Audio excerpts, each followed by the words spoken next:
Aujourd'hui, nous avons vraiment accès à tout. L'information n'a jamais été aussi abondante, aussi qualitative, mais malheureusement, ce à quoi on peut assister en salle, c'est toujours autant de stagnation. Beaucoup de gens s'entraînent, mais très peu progressent dans le fond. Sur les réseaux sociaux, on voit beaucoup d'avant-après incroyables. Après, ça, c'est un autre monde. Mais dans la vraie vie, dans le monde réel, c'est-à-dire celui qui nous intéresse et celui dans lequel nous vivons, on voit ça très rarement. Bien entendu, c'est multifactoriel, mais là, nous allons aborder un des points qui, selon moi, est un des plus fondamentaux et pourtant celui sur lequel les gens s'attardent le moins. La question à se poser est comment, dans ce monde de surabondance de l'information, peut-on avoir toujours autant de mal à progresser dans ce sport ? Pour rentrer dans le vif du sujet, on va d'abord aborder le faux problème. Quel est-il? On s'attarde trop sur le programme, la diète, le nombre de répétitions, la répartition. Bien entendu que ça a son importance, mais chaque chose en son temps. Mais ce que je veux dire par là, c'est que l'on cherche toujours quelque chose d'optimal, une solution miracle à notre problématique, alors que la base n'est pas maîtrisée. Et de quoi je parle en disant la base? C'est comment on applique chacune de ces choses. Et si, avec un minimum d'honnêteté, on observe ce qu'on voit autour de nous et également ce que l'on fait, on se rend très vite compte que notre comment on applique chacun de ces paramètres n'est pas du tout bien effectué. En fait, si je veux aller encore un peu plus loin dans le propos et même me tirer une balle dans le pied en tant que coach, n'importe quel programme avec un minimum de cohérence peut fonctionner sur vous tant que vous n'allez pas voir les trucs de débit fini de TikTok ou ce genre de choses. Mais globalement, surtout lors de vos débuts, sur vos premières années, bien entendu, avec l'évolution, l'expérience, ça change. Mais au début, n'importe quoi peut à peu près fonctionner. Évidemment, il y aura des choses plus optimales, mais tant que vous appliquez bien les choses et que vous les faites de manière investie et sérieuse, ça fonctionnera. Maintenant, nous allons parler du cœur du problème. Nous allons voir ce que je veux dire quand je parle du comment on fait les choses. Eh bien, tout simplement, on va parler d'intention. Qu'est-ce qu'on peut observer autour de nous ou même à travers nous dans notre pratique? Nous ne sommes pas engagés dans ce que nous faisons globalement. Nous ne sommes pas concentrés. Vous voyez, les réseaux, c'est un peu un terrain constant de débat enflammé sur de la sémantique, sur le sens des choses, des mots, sur du détail, sur du pinaillage. Et donc, il y en a qui s'évertuent à chercher une définition de l'intensité précise, alors qu'en fait, les choses sont simples. Est-ce que vous allez au bout de l'effort sur chacune de vos séries? Est-ce que vous allez chercher de l'inconfort? Et c'est ça le fond du problème. Globalement, non. On ne va pas chercher vraiment cet inconfort parce que le cerveau est câblé pour ça. Il n'aime pas l'inconfort. Il préfère nous laisser toujours dans ce que l'on connaît. Et donc, aller chercher de l'inconfort, ce n'est pas naturel. Mais il est important d'en avoir conscience justement pour ne pas s'éparpiller à chercher des solutions miracles alors que de base, notre entraînement est mal fait. On va à la salle, on ne s'entraîne pas. Et donc, au-delà de cet engagement, il y a une grosse problématique de concentration aussi de nos jours. Ça, ce n'est vraiment pas aidé par les réseaux sociaux, qui est vraiment un fléau pour ce qui est de notre concentration. Et justement, la salle pourrait être une occasion de travailler, améliorer notre concentration en nous focalisant sur nos séries, nos répétitions, notre contraction musculaire, notre amplitude, veiller à être dans le bon axe de poussée. Tout ça, ce sont de petites choses qui paraissent insignifiantes sur le papier, mais qui, mises bout à bout, changent complètement la qualité de notre entraînement et par extension de notre recrutement musculaire. Et évidemment, le téléphone n'aide pas puisque dès qu'on a fini notre série, on se jette sur notre téléphone pour chercher un peu de gratification immédiate, pour briser cet inconfort justement de notre séance de sport. Et ça, encore une fois, c'est contre-productif. Les temps de repos, par définition, sont là pour récupérer, pour se concentrer. Je parle en connaissance de cause, j'ai fait partie de ces profils.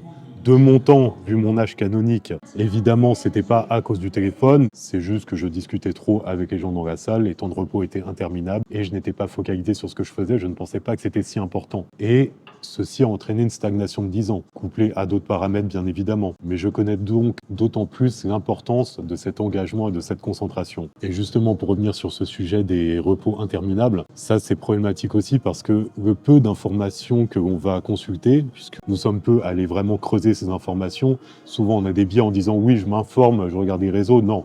On regarde TikTok, c'est pas en 30 secondes qu'on va apprendre quelque chose sur un sujet. Mais on va tomber sur un influenceur qui nous présente un physique qui est l'argument d'autorité. S'il dit quelque chose, forcément, il sait de quoi il parle. Et donc, dans une vidéo de 30 secondes, on va vous dire que les temps de repos, de temps de durée sont optimaux. Parce qu'il y a une étude qui dit que.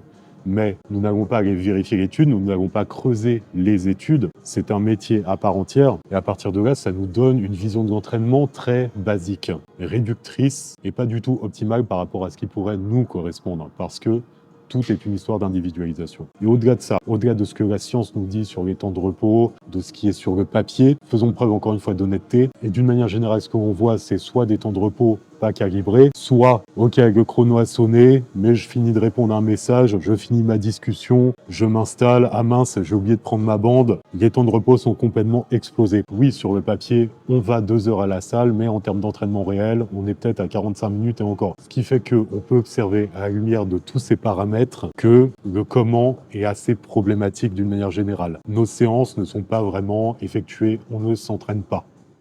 Il est temps de donner des clés concrètes maintenant. S'entraîner pour de vrai, qu'est-ce que ça veut dire? Déjà, s'engager dans chaque série, se concentrer sur nos répétitions, sur notre amplitude, sur la qualité de notre exercice, de notre exécution. Ça paraît peut-être tout bête de dire ça, mais encore une fois, il suffit d'observer ce que l'on voit en salle et c'est très rarement fait. On prend un poids, on l'emmène d'un point A à un point B sans réfléchir au pourquoi du comment, du moment que ça y arrive, et on n'a aucune conscience de ce que nous sommes en train de faire. Parfois, justement, je discute avec des gens et ils me disent que tel exercice, ça travaille tel muscle, alors que ça n'a rien à voir. Et à partir de là, ça veut bien dire que on vient s'entraîner sans conscience. On vient pousser à la salle, mais on ne sait pas vraiment ce que l'on fait. Et justement, ce genre de profil a le même physique d'une année à l'autre. Depuis 3 ans, 5 ans, je recroise des gens que j'ai connus en salle il y a 15 ans qui n'ont toujours pas bougé. Et bien sûr qu'on vient tous pour des objectifs différents, mais si je dis ça, c'est que justement, d'une manière générale, ces gens se plaignent de ne pas avoir de résultats. C'est pour cela que très souvent, je conseille, au lieu de regarder des contenus motivants, inspirants, de regarder un minimum de contenu pédagogique pour justement savoir ce que l'on fait, savoir sur quoi se concentrer. Quand vous faites un exercice,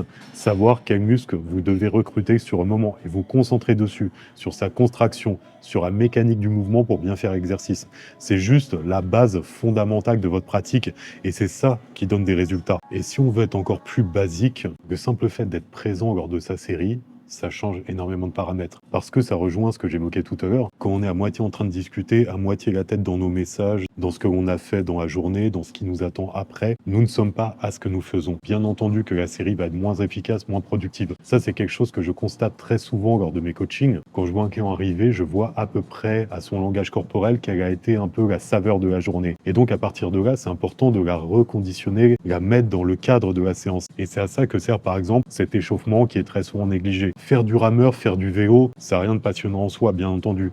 Mais c'est un sas de décompression par rapport au reste de notre journée. Et pendant ce moment-là, on va se conditionner psychologiquement à ce qui nous attend.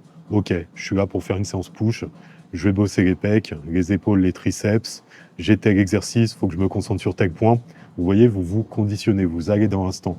Et quand vous arrivez sur votre exercice, vous savez ce que vous avez à faire, vous augmentez progressivement l'échauffement. Déjà, pendant cet échauffement, vous calibrez votre technique, votre trajectoire, votre amplitude, votre contraction musculaire pour être le plus efficace possible lors de votre première série de travail. Si entre chaque série d'échauffement de travail, vous êtes sur votre téléphone en train de discuter, vous oubliez tous ces paramètres et donc votre série, ça devient quelque chose de fait à peu près et donc qui aura à peu près des résultats éventuellement peut-être si les planètes sont alignées à la faveur du destin. Et les temps de repos, c'est pareil, c'est à respecter. Oui, quelqu'un de très avancé, il va vous dire oui, moi je n'ai pas besoin. Oui, toi, tu n'as pas besoin de calibrer tes temps de repos parce que tu as de la bouteille. Tu sais que quand tu as récupéré ton souffle, tu peux y retourner. Mais un débutant, un intermédiaire n'a pas une notion précise de ce genre de paramètres et justement, les temps de repos vont toujours être systématiquement trop longs. Et ça, en plus, ça concourt à notre manque de concentration et à notre manque d'engagement. C'est comme si on mettait justement une discipline à notre séance, un cadrage, pour que ce soit plus efficace, pour garder cette concentration aussi, pour garder de l'énergie. Si c'est trop long, notre énergie se dilue au fur et à mesure du temps, ainsi que notre attention. Et donc, on va être beaucoup moins productif sur la fin de séance. Vous voyez à quel point tout est relié. Et j'ajouterai un dernier point aussi, c'est important d'être éveillé sur est-ce que la charge que j'ai choisie est pertinente. Ça, c'est un gros problème aussi. Nous sommes tous passés par là, encore une fois. Ce fut ma spécialité pendant de longues années, mais on a tendance à prendre trop lourd parce qu'on pense, pour ceux qui s'informent, surcharge progressive.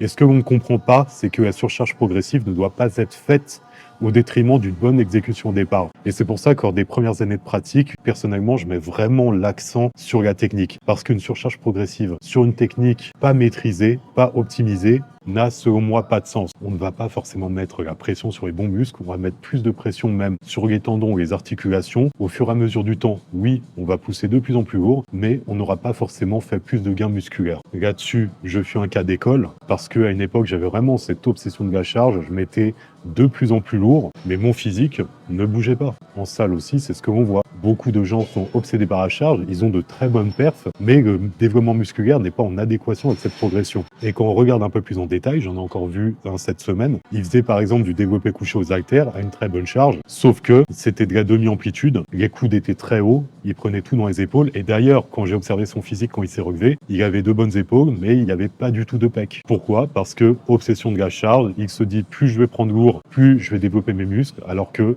non, c'est pas aussi simple que ça. Pour en finir, quand tu débutes, lors de tes premières années de pratique, tu n'as pas besoin d'un programme parfait, de chercher l'optimisation à tout prix. Tu as juste besoin de t'entraîner avec conscience, de bien faire les choses, de t'engager pleinement dans ce que tu fais. C'est en commençant à t'entraîner vraiment, pour de vrai, que là, ton programme commence à fonctionner. Bien évidemment, par la suite, pour continuer à évoluer, là, tu devras optimiser les choses, mais au début, fais simple. Juste engage-toi dans ce que tu fais. Et même si là, à l'heure actuelle, ça fait des années que tu t'entraînes et que tu as l'impression de stagner, commence déjà à t'entraîner pour de vrai. C'est peut-être ça que tu as oublié au début, tu pensais bien faire, sauf que tu n'as pas considéré ce sport comme un vrai sport, justement, et c'est en commençant à t'engager dès maintenant que tu verras que les résultats commenceront enfin à arriver.